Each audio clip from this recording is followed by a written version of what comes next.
This video will discuss a specific person's experiences with PTSD as a result of domestic violence or sexual assault. The following content may be triggering to viewers with similar experiences.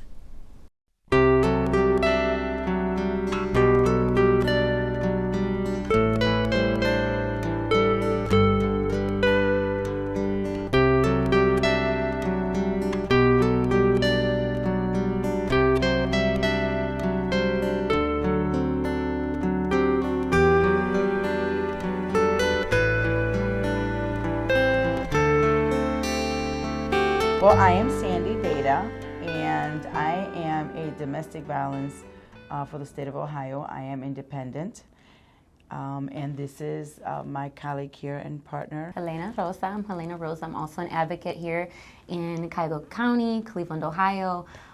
Sandy and I actually met at the top of 2018. I was working for the former Domestic Violence and Child Advocacy Center. We actually had a similar client. So you can see that legal arena that Sandy was working in as far as helping the women and witness victim women, or I should say survivors.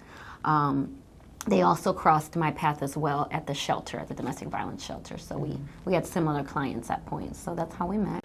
Well, for me, I actually have been doing the work. I have been doing the work for almost 30 years, working with domestic violence, but also working with victims of sexual abuse, incest, and my journey kind of started a long time ago. Obviously, my history, I was raised in a very violent home where domestic violence abuse was pretty constant, and also, unfortunately, we also had sexual victimization as well. My first experience in my journey, actually when I was 6 years old, was my first experience of not just domestic violence, but also sexual victimization.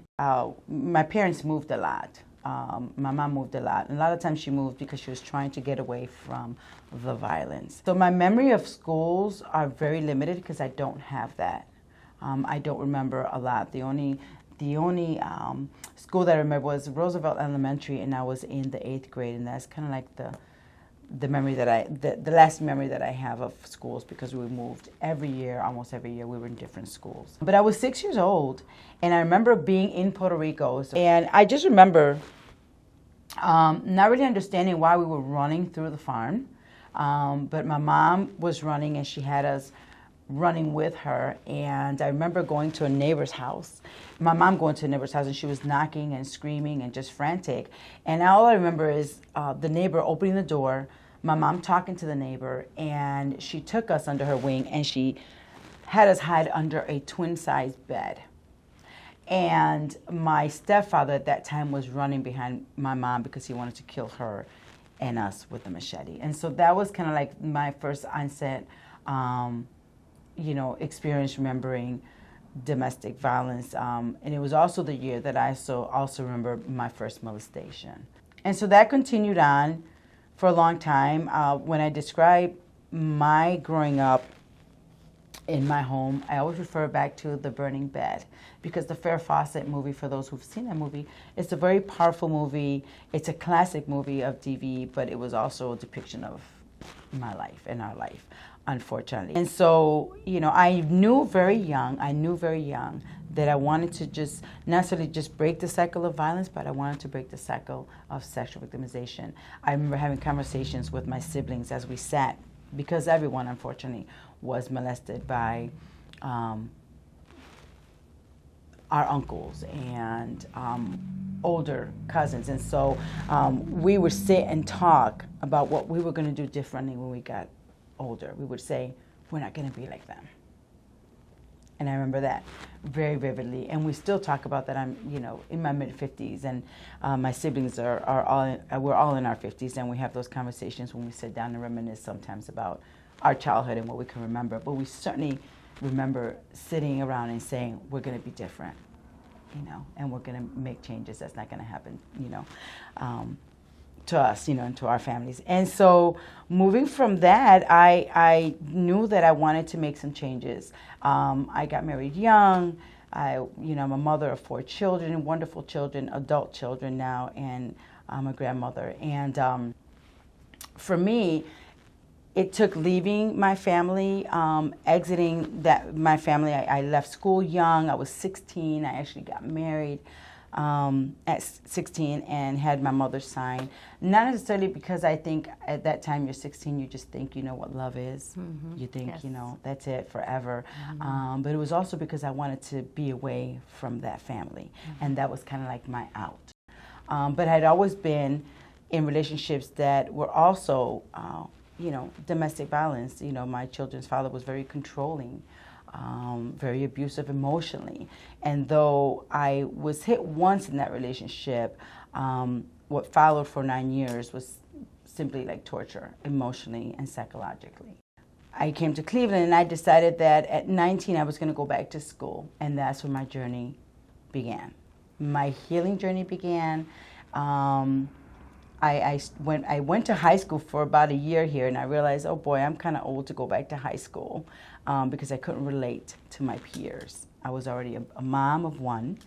And so I left school. I continued, seeking my education through getting a GED in November of 1991. I'll never forget that. And I was very proud. It was a very proud moment for me because it was something that I accomplished. This is kind of, where my journey really, really took off in the sense that I wanted now my children, my daughter, not to grow up in that atmosphere that I had grew up in.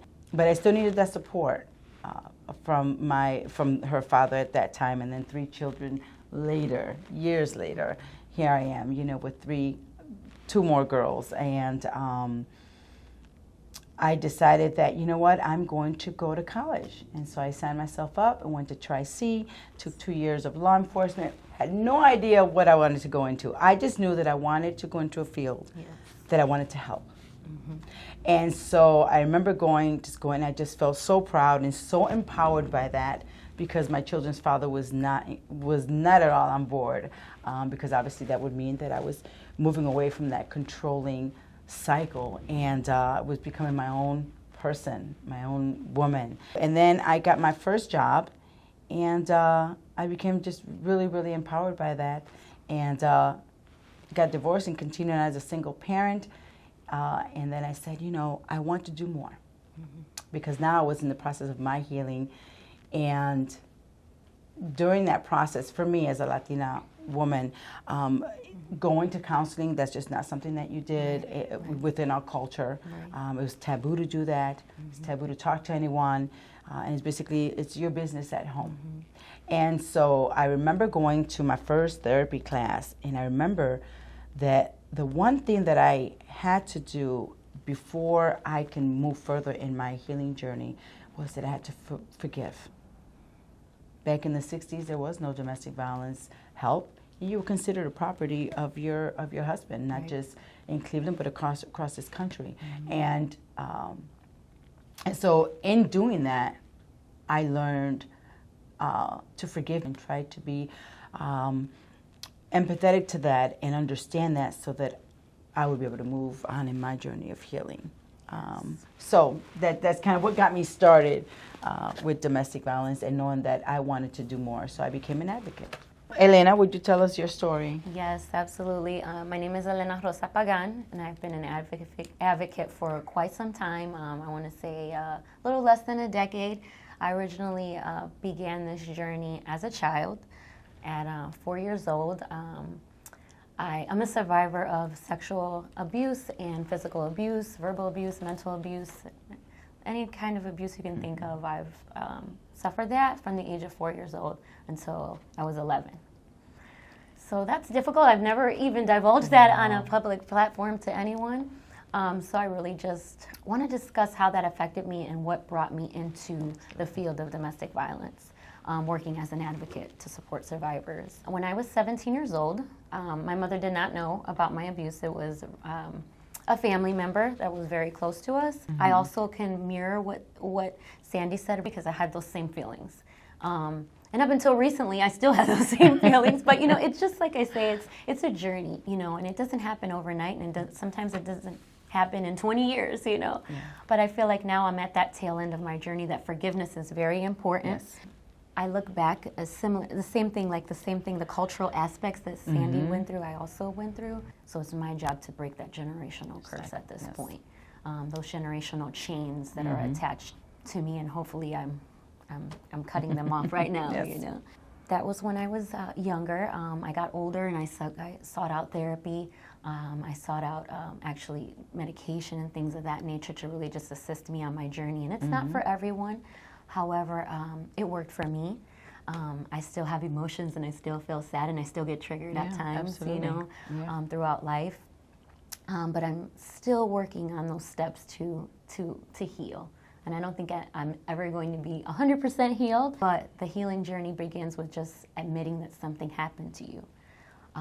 That yes, it's real, it really happened to you. Yes. And just going into the depths of your mind and just remembering those things is not easy. And so it starts with that, just saying like, this happened to me, and I need to acknowledge that. Even if the other person doesn't acknowledge it, I need to acknowledge that happened to me so I can get the help.